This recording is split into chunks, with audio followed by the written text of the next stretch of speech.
Who says wedding rings have to be gold? Jewellers, I suspect. Jewellers and goldsmiths, I suppose. But of course they could be anything you want them to be. The one I'm making here is from a brass compression fitting from my plumbing box. Brass is not only a pretty yellow colour, much like gold in fact, but it is much harder wearing than gold. Not to mention, it costs a fraction of the price. Woohoo! First job is to drill out the hole to close to what you need. I'm putting this in the chuck of my ancient lathe, but you could use a pillar drill just as well. Just drill it through like you would a piece of wood or metal. In fact, I'm borrowing the chuck from the drill for this job. First of all, I had to make a wedge to pop out the Morse taper.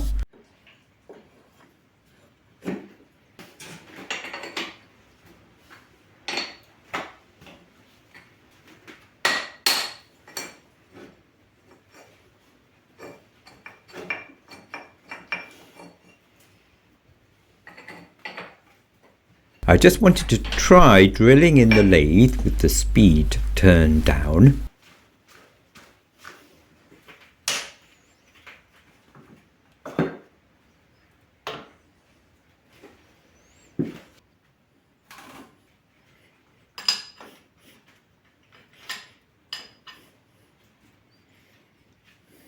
And that worked fine.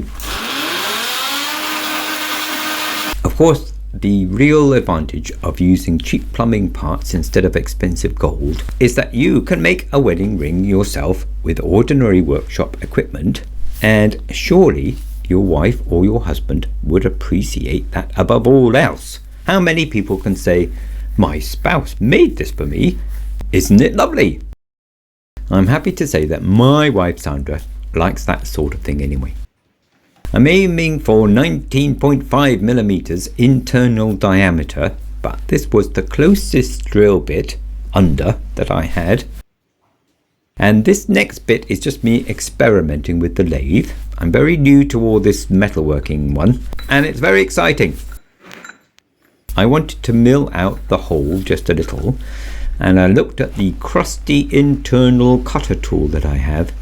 It needed packing to get it to the correct height. I used a spanner for that.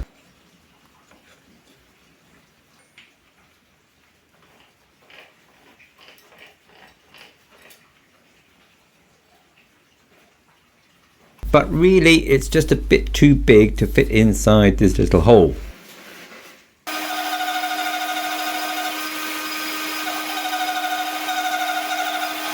But then I found I had a cheap set of Amazon lathe tools from years ago that go into a mini tool post. I've never used them, and the hole in the tool post was too small for my lathe until I drilled it out.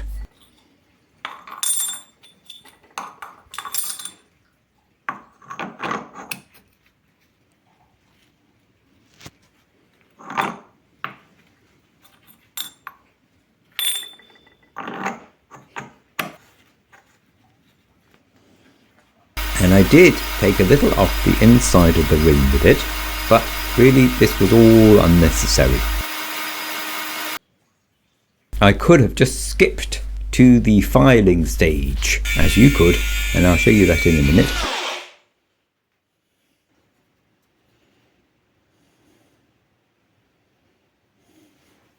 In the meantime, I worked on the outside. I chose a bit of a branch that had blown down last year and put it in the lathe. Again, you could just use a pillar drill for this, and I'll tell you why I'm so confident that you could do all this with a drill. Here's a ring I made for Sandra a few years ago, before I had a lathe. It's just the same technique that I'm using now, except the drill of course is vertical instead of horizontal, so you have to do everything sideways, so a lathe is easier.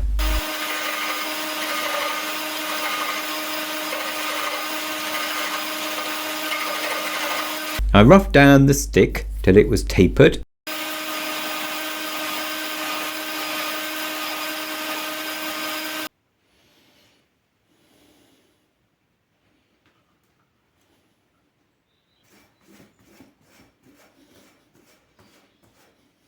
and knocked on the ring till it was held tight.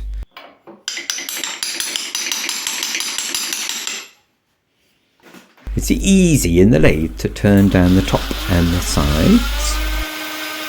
I used a file when I made the last one in the drill.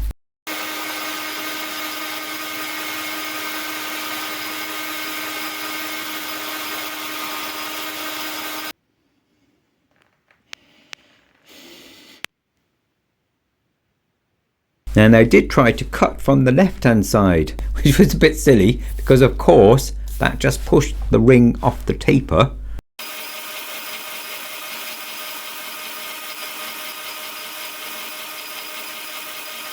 So I had to take it off and just turned it round and put it back on again.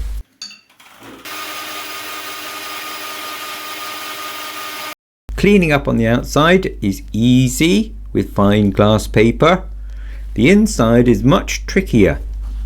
I couldn't find my bigger rat tail file, so I'm using a chainsaw file instead, but this was a little slow and potentially you could make a hole that wasn't really round because the file is so narrow, so I tried something else. This is a split pin.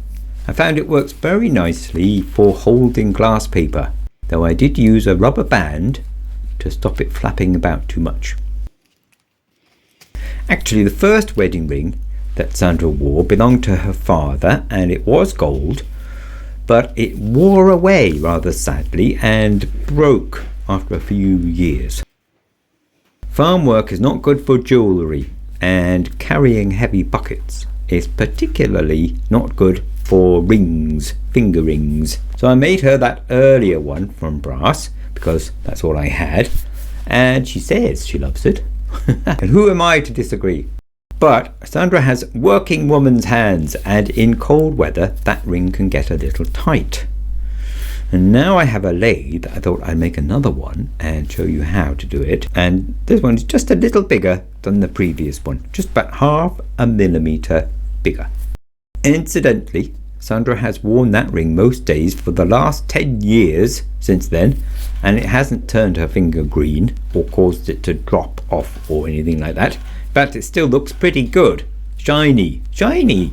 Okay, back to the new ring. Once it was the right size and the inside edges had been rounded over by holding the ring sort of diagonally, I just wanted to polish the inside. I did try this method first. I scored marks in the wooden dowel and put some valve grinding paste in them. I thought that would be a good idea, and it did work, but then I tried putting a rag inside another split pin with the same paste, and I think that worked even better. It was a bit faster anyway.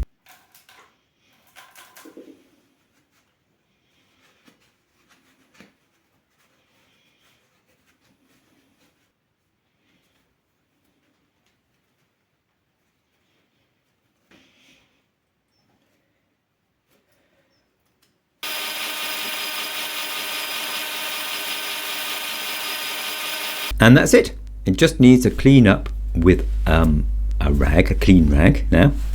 And I better go and give it to Sandra. Brass fitting. Yeah. Compression fitting. Go on then, Sandra. Does it fit? No, but look at my fingers. Don't look at anybody's fingers. No, but look, there's dirt under my nails and everything.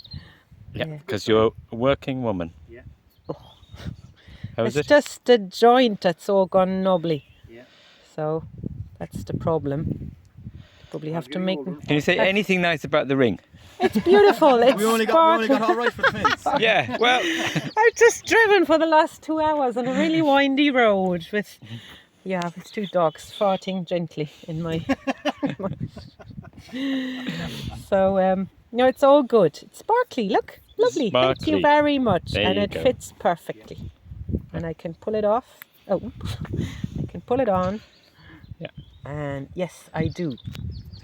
I do. Good. My ring. Nice and shiny. Oh. Everything is shiny. It's shiny already, Trudy. Even shinier with dog slobber on it. Yes, lovely. Thanks, Tim. Lovely.